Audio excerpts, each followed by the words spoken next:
Eno ye program yo ensulo ey'enkya wano ku 3 ABN TV. Yiga okutandika olunaku ne Katonda.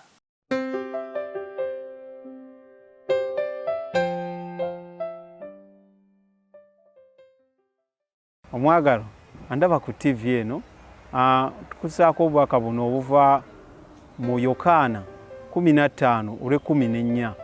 Mukama waffe Yesu Kristo atugamba nti muli mikwano gyange bwe mukola ebyo bye mbalagira. Engeri gye tugenda okubeera mu mikwano gya Yesu nga tukola ebyo Yesu byayagala byatulagira. Bw'atugamba nti tukole bwe tuti nga tukola. Buli bwe tukola tuba n'obukakafu nti tujja kusobola okusikira obulamu obutaggwaawo, kubanga ebisumulizo eby'eggulu yabiina n'ebyemagombe yabiina yagenda otujja mu ntaana.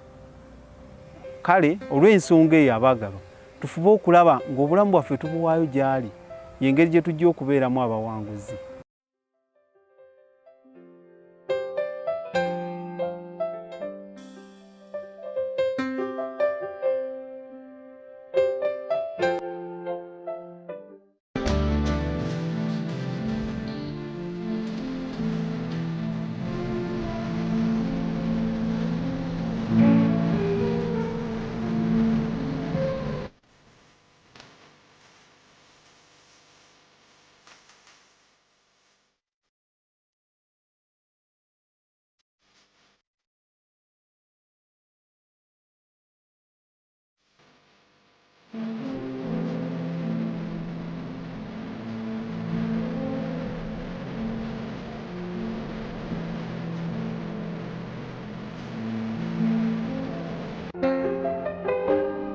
Atenderezebwe Mukama kubanga awulidde bye musaba.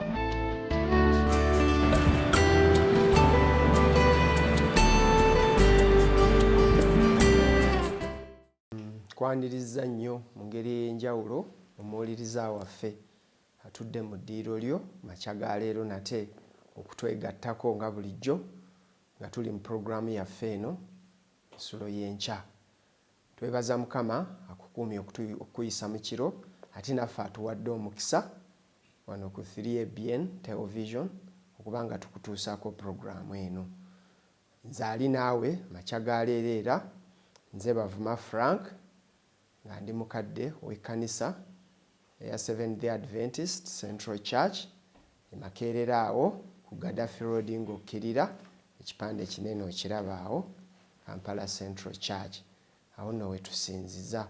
Twagala okwebaza Mukama olw'omukisa gw'atuwadde ate okuweereza okusanga awo mu ddiiro lyo n'oba ng'otuwuliriza.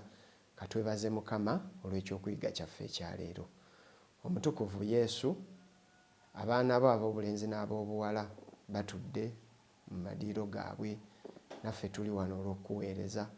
Mwoyo omutukuvu eyaluŋŋamya ekyawandiikibwa tusaba naffe akke muffe atuluŋŋamya amakya ga leero ng'ate tuyiga ekigambo ekyo nga tumaze okukiyiga kikole amakulu mu bulamu bwaffe. Tuvuke ab'enjawulo okutandikira ddala mu bulamu bwaffe kinnoomu, okugenda mu maka gaffe, mu mirimu gye tubeera ate ne mu community. Saakyo n'okwagala kubeere wamu naffe tuluŋŋamye mu buli mbeera yonna mu linnya ly'omwana we Yesu Kristo Mukama waffe. Amiina. Amiina. Tugenda mu maaso n'ekyokuyiga kyaffe ekyaleero nga kiriko omutwe ogugamba nti okuzuula zaabu ne ffeeza. Okuzuula zaabu ne ffeeza kw'okuba ebyo bya bugagga abantu bangi baali byagadde. Nakolerako ekkalamoji eri naye ng'omuntu asobola okujja n'abafere n'agamba nina zaabu, kubanga nga bwe mukimanyi bannayuganda mukimanyi nti ekkalamoja ebimu ku bifo ebirimu zaabu ekkalamoja, naye ng'ajja n'agamba nina zaabu akulagirako wano katono n'azzaayo mu nsawo ye onoogula kati n'alyoka akutandikira awo. Naye amakya ga leero tetwogera ku zaabu oyo ow'ekkalamoja, tugenda kuzuula kye twogerako kubanga tugambye nti okuzuula zaabu ne ffeeza. Mu bufunze tusobola okugamba nti okuzuula eky'obugagga. Ekyawandiikibwa kyaffe ekigenda okutuluŋŋamya nga tuyiga leero kiva mu Zabbuli ey'e19, Zabbuli 19 olunyiriri lwa 18. mukwano gwange bw'oba otuuseeyo naawe awuliriza nzikiriza nsome. Olunyiri lugamba bwe luti, onzibula amaaso gange ndabe eby'ekitalo ebiva mu mateeka go. Kankiddemu, onzibula amaaso gange ndabe eby'ekitalo ebiva mu mateeka go. Dawudi n'asaba ng'agamba Mukama nti amuzibula amaaso alabe ebiva mu mateeka ge. Kye tugenda okuyigako leero, naye tugenda okukimaliriza.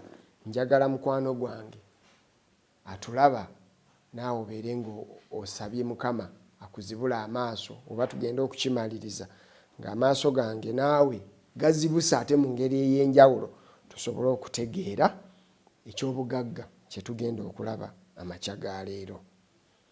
N'olw'ensonga eyo nsaba ompulirize bulungi, tutwale eddakiika zaffe ntono nga bulijjo tusobole okuba nga tubaako ne kye tuyiga. Mu South Korea eri mu mwaka 2013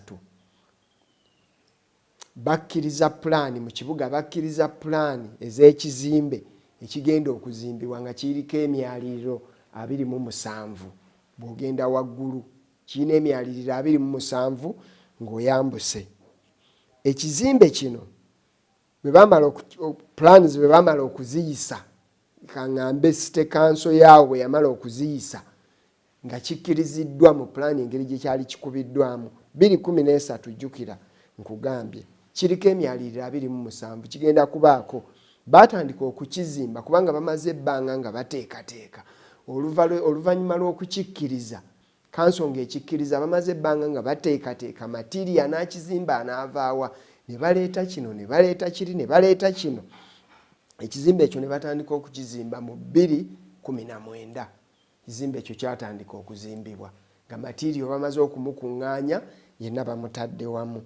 Era basuubira bakontrakita abakola omulimu ogwo basuubira nti mu 2024 ekizimbe kino kigenda kubaako kijjiddwako engalo era kijja kuba kyanjibwa mu maaso g'ensi yonna. Naye ekizimbe kino omuwandiisi atugamba nti kyekimu ku bizimbe 10 ebigenda okuba nga bya muwendo, ebisinga omuwendo mu nsi yonna. Bakitadde mu bya 10 kubanga waliwo already ebirala bye balaba eby'omulembe, naye bakitadde omwo. Kakati tetumanyi oba kiyinza okukwata ekisooka, ekyokusatu oba oliawo. Naye lwaki mbabuulira ku kizimbe kino? Kirina ebyewuunyisa bye bino. Baakiwa erinnya nti Invisible Power. Invisible Tower erinnya ly'ekizimbe kino, Invisible Tower. Batugamba nti ekizimbe kino bw'onooba gy'oli gwe tosobola kukiraba okuggyako ng'okisemberedde, naye omuntu ali ku kizimbe ekyo asobola okukibeerako n'alaba fuuti okuva awo ekizimbe we kiri, n'alaba fuuti 1,476. Mukwano gwange n'ekyo ekitundu kinene, ng'oli ku kizimbe gwe bw'otunula olaba eri, boogera ku ggwe ng'amaaso go malamu bulungi, naye ne bwe gaba nga galina obuzibu ge gajja okukoma, naye nga vision ennungi ejja kuba esobola okutuuka mu buwanvu obwo. Naye ate ayimiridde ewalako n'ekizimbe kino tasobola kiraba, so bakiyise Invisible Tower. Naye ndowooza ojja kuba osobola okiraba ng'okisemberedde oleme okukitomera.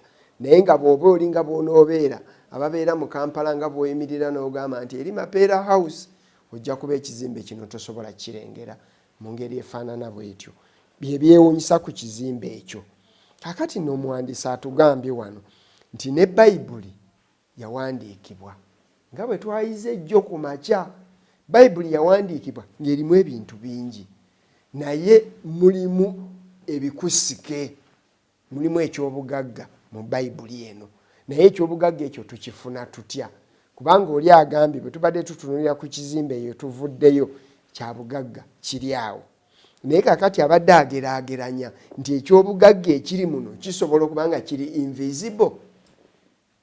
Kyemanya atudde awo ng'oli mukristaayo oyinza okukkiriziganya nange nti ekyobugagga ekiri mu Bayibuli kiri invisible. Naye omuntu bw'osaba Mukama n'akubikkula amaaso, osobola okulaba ekyobugagga ekiri muno. Era amakya ga leero njagala tugende okumaliriza nga tumaze okulaba ngeri ki gye tunalabamu ekyobugagga kino. Atugambye nti abatamanyi Katonda mu luzungu be bayita ba atheists basomye Bayibuli naye ng'ekigibasomesa kye kino, kusoomooza oba kuchalenjinga bantu balala abagikkiririzaamu. N'asoma n'akubamu ebituli, n'asoma ne basoma okuva ku lubereberye paka ku kubikkulirwa n'aba ng'agisomye. Bw'amala okugisoma n'atandika okukubamu ebituli naye nga talina kyategeddemu, kubanga ate waliyo abalala be batugambyeko bagenze mu maaso nga basoma ebyawandiikibwa nga bagenze babisoma okusobola okusoomooza abagikkiririzaamu, naye mu prosesi mu kiseera nga bali basoma basobole okugenda okubuza abalala, Mukama n'abakwatirayo. Kubanga Bayibuli kigambo ekiringa ekiso nti tekisobola kugendera awo ate ne kiddira awo, bwe kigenda kidda n'ebirimba. So abantu abamu bagudde ku mbeera efaanana bwetyo nga bagenza okusoomooza, naye ate waliwo n'abalala Sitaani be yeefunidde nga bo bagamba nti bamanyi nti Katonda gyali naye mu nsi tebakkiriza nti gyali, era bakola ebyo byonna kyannaku nti bakkiriza omulaba bakozesa, bakole ebyo byonna basobole okukkirizisa abantu nti teri maanyi ga njawulo. Naye wano batugambye nti omuntu ng'ayagala okufuna obugagga obwo naddala obuli mu ttaka, obugagga bubeera mu ttaka, ekyo nsonga Katonda yagimanyi, naye ffe katuggyemu ekyokuyiga kyaffe ekyaleero lwaki buli mu ttaka, nti bwe basima ng'oyagala okufuna ekyobugagga osima ebbanga liba ddene, kati nga gold nabagambye eri Karamoja, basima ne bakka mu biko ne bagenda ne wane mubende waali ne basima, naye olusituulira nti ebirombe byababisse kubanga bakola omulimu munene okugenda okubifuna ebintu ebyo. Naye mu prosesi ey'okugenda okugyayo ekyobugagga, muwandiisi atugambye nti oli atuuyana amala ennaku, oluusi amala emyezi, abamu bayinza n'okuweza omwaka ng'asima ekintu kimu, naye bw'akituukako essanyu lyafuna ng'amaze okukituukako bagamba nti lisaanidde. Bw'amala okutuukayo ayinza okukkiriza nti kyansonga nti nasimye ekinnya kino okusobola okutuuka ku kyobugagga kino. N'olw'ensonga eyo mukwano gwange nti ekyobugagga kiri muno mu Bayibuli, naye okukifuna tukola tutya? Wuteekwa okwewaayo okulaba nti osima ekigambo, weteekwa okwewaayo okulaba nti okiyiga ng'okitaddemu amaanyi n'okukkiriza nga bwe twalabye jjo, kubanga jjo twalabye nti bw'osoma Bayibuli ng'osoma fwa nga totaddeemu kukkiriza, toyise Mwoyo Mutukuvu kuluŋŋamya, ogenda kuba omala biseera, oyinza obutafuna kyokola kyewaali agadde kufunamu. Naye ate kitukakatako n'ensonga endala awo nze naawe okusabira abantu abafaanana bwe batyo, kyo njagadde nakyo tukiyiseewo. Omuntu bw'agenda mu Bayibuli n'atandika okugisoma ng'ekigendererwa kye kyakujja kubasoomooza, naye mumusabire. Nabannyonnyoddeko ku musajja kw'okuba ye yagenda okusoma ajje asobole okulwana n'abantu abakkiririza mu Bayibuli, naye agenda okudda engulu ng'ate byagenza okusoma bimukyusizza, agenda okudda nti ate ono abadde ajja okkaayana nabo bulijjo ng'obwongo bwe bukyuse era nga bakola bonna mulimu, batambulira wamu. N'olw'ensonga eyo ekyobugagga kiri wano, naye ekibuuzo ky'enkya ya leero nti tukifunye tutya? Ekyobugagga kino kyo kirabika, naye oteekwa okuba ng'okoledde ebbanga ddene. Tekifaananako na kizimbe kiri kyensobodde okubannyonnyolako ekigenda okuzimbibwa oba ekiri mu kuzimbibwa mu South Korea, nti kyo tekirabika, kya bugagga naye tekirabika, oteekwa kusembera kumpi. Naye ate era osobola okukigeraageranya nti n'ekyobugagga ekiri muno tosobola kitegeera okuggyako ng'okisemberedde.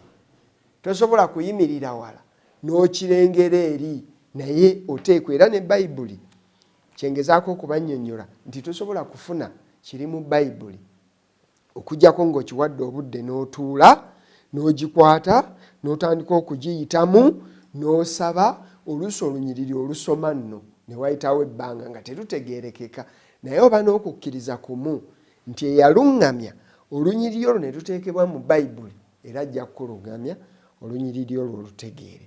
Naye omuwandiisi atulaze n'agamba nti newankubadde waliwo ebyobugagga ebyangu ebisobola okusangika. Of course kyewuunyisa okuba bw'oba ogudde ku kyobugagga n'okisanga nga kiri kumpimpi awo. Atuwaddeyo omusajja omu wano, omusajja yali mu Austria mu 2019 yasanga kumpi ewera kilo eya gold.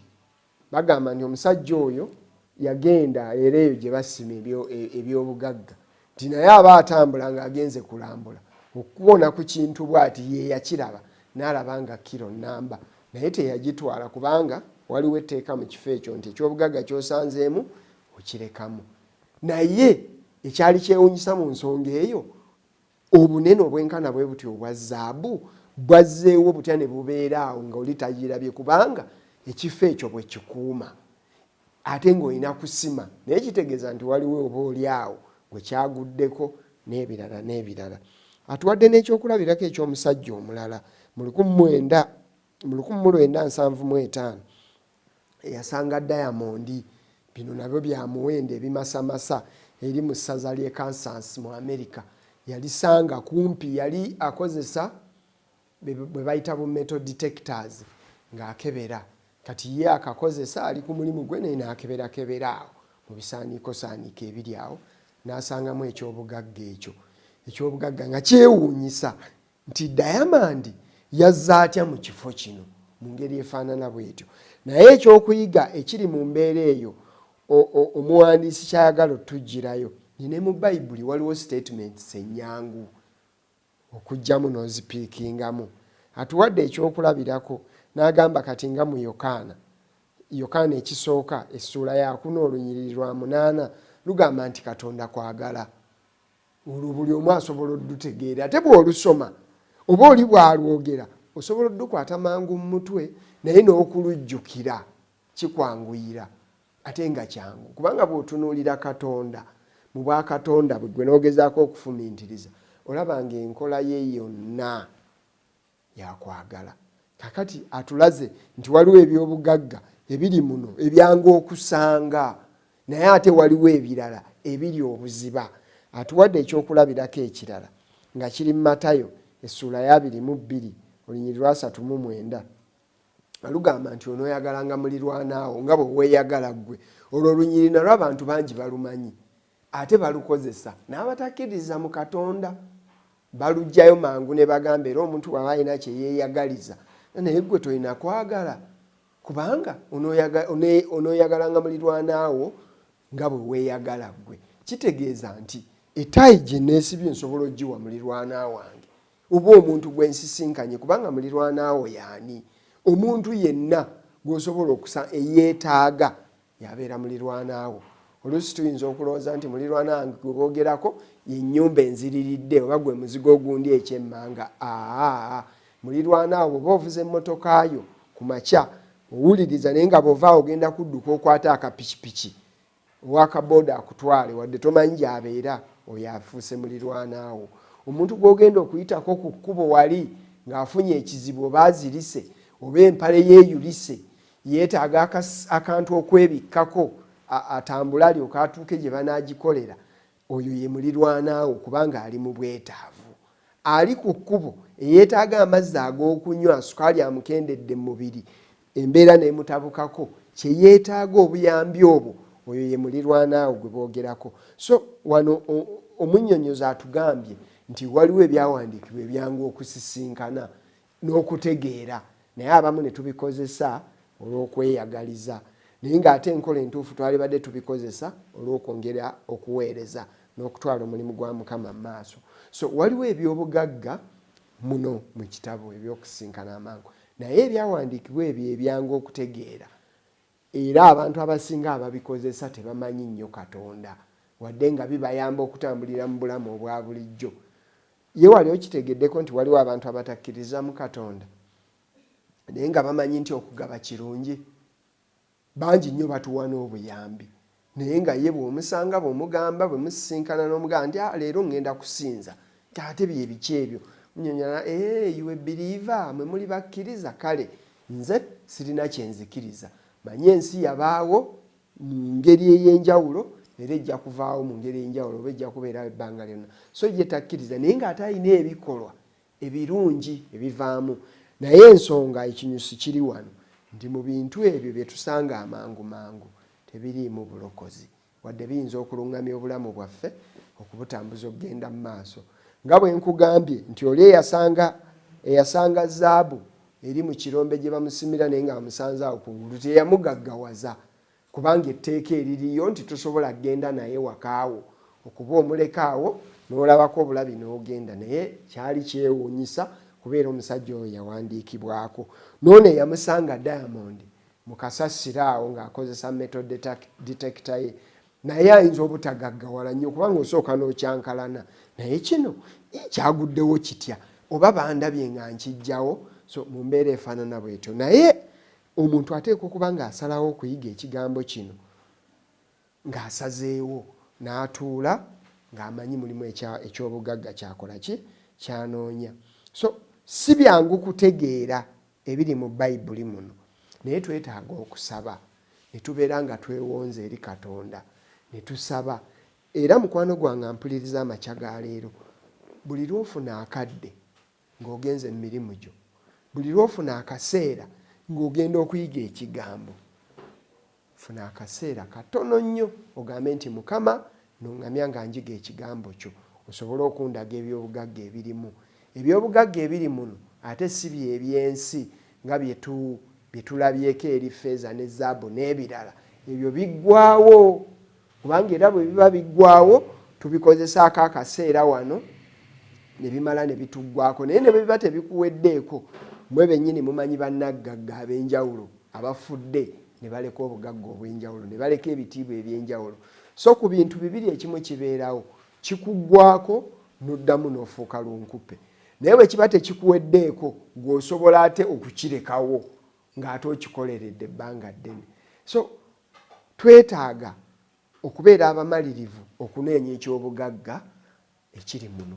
Kyova olaba ng'enteekateeka eno weeri ku TV yaffe eno 3ABN okutandika n'ensulo y'enkya nga tunoonya ekyobugagga kyekiruwa. Era mukwano gwange gwampuliriza togenda kusigala kyekimu olw'okusalawo okwo kwe wakola okuteekako omukutu gw'otaddeko amakya ga leero n'oba ng'otunula n'oba ng'oyiga nga bwe tusoma ennyiriri ate nga bw'ogoberera.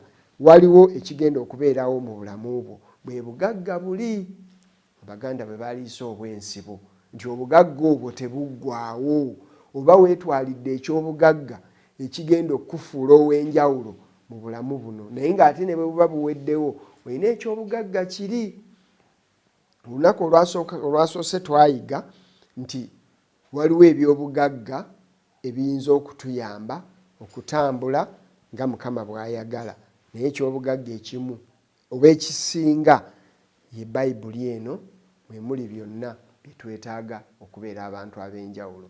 So njagala okusaba amakya ga leero Mukama akuluŋŋamye ng'okola okusalawo okukwata engabo yaffe eno ye Bayibuli, oweeyo obudde osalewo nga tekiri accidento nga bw'ogamba nti okedde ne wabaawo ayigiriza n'okwata ekitabo n'otandika okugoberera. Naye osalewo mu ngeri ey'enjawulo ogambe nti ŋŋenda kusoma olw'okuyiga bye neetaaga okuyiga, ŋŋenda kusoma ebyokuyiga bye neetaaga okuyiga ate ng'omanyi ne we biri. Bagambye nti ebimu si byangu kubanga era Peter akyogerako nti waliwo ebintu ebimu ebyawandiikirwa mu Bayibuli muno naye nga si byangu. Era nga tumaliriza njagala kubawaayo olunyiriri lumu luli mu Peetero ekyokubiri essuula ya 3 olunyiriri lwa 16. Peetero ekyokubiri essuula ya 3 olunyiriri lwa 16 bwe ndutuukako ngenda kusoma. Agamba bw'ati: era nga mu bbaluwa ze zonna ng'ayogera ku ebyo mu zo omuli ebimu ebizibu okutegeera, abatamanyi n'abatali banywevu n'abatali banywevu.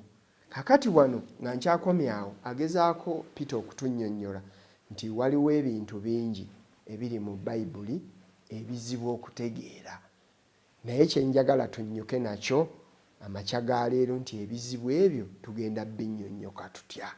Twetaaga okuwaayo obudde. Twetaaga okuwaayo obudde ne tubiyiga. Ekisooka ne tusaba Mukama atuluŋŋamye. Ekyokubiri ne tubeera mu mbeera oboolyawo ensirifu ne tumanya nti kaŋŋende njiga ekigambo kino kikola enjawulo. Tulabye teweerabira omulamwa gwaffe nti okuzuula ekyobugagga.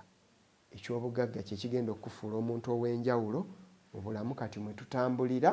Abantu bakulabe nga beewuunya naye gundi ono ye atanyiiga abeera atya. Kumbe obulamu bwo bufugibwa Mwoyo Mutukuvu waddidde omukono gwo n'oguteeka mu mukono gwa Mukama nga bwe twalabye ku lunaku olwasoose. Ate ekyokubiri n'oddira ng'obulamu bwo buluŋŋamizibwa kusaba. Ekyo nakyo ne kikuyamba okusobola okubeera ow'enjawulo. Naye ate ku nkomerero olwo ne tulyoka tusikira obulamu obugenda okujja obutaggwaawo nze naawe bwe tulina okubeeramu. Mukwano gwange abadde awuliriza obulamu bwe nkwagaliza era nga tonnagenda mu mirimu gy'olwaleero nkwebaza kubanga otwegasseeko okuba nga tuyiga ebigambo bino era katwebaze. Omutukuvu Kitaffe ow'ekisa tukwebaza kubanga mu kisa kyo n'okwagala kwo mw'otukuumidde n'otuyisa mu kiro kino. Ate otuwadde omukisa okukeerera mu pulogulaamu yaffe ensulo y'enkya mwe tuyigira ebigambo ebinaatufuula ab'enjawulo ebinaakola amakulu mu bulamu bwaffe. Tuyambe nno tusobole okuzuula ekyobugagga kituyamba okutambula ng'abantu abalina amagezi mu bulamu buno obw'ensi ate kituteeketeeke n'olw'obwakabaka bw'obugenda okujja. Tugabirire abantu bubawe omukisa ku mirimu gyabwe gye bagenza okukola. Ziyize enkwe z'omulabe Sitaani eziyinza okuleeta obubenje n'ebizibu eby'enjawulo. Obatambuze n'emirembe ate nga badda mu maka gaabwe ng'emirimu bagimaliriza. Kuno kwe kusaba kwaffe okuyita mu nnyera y'Omwana we Tukuvu Yesu Kristo Mukama waffe. Amiina. Yiga okutandika olunaku ne Katonda. Olwo nno ebisuubizo bye birabike gy'oli.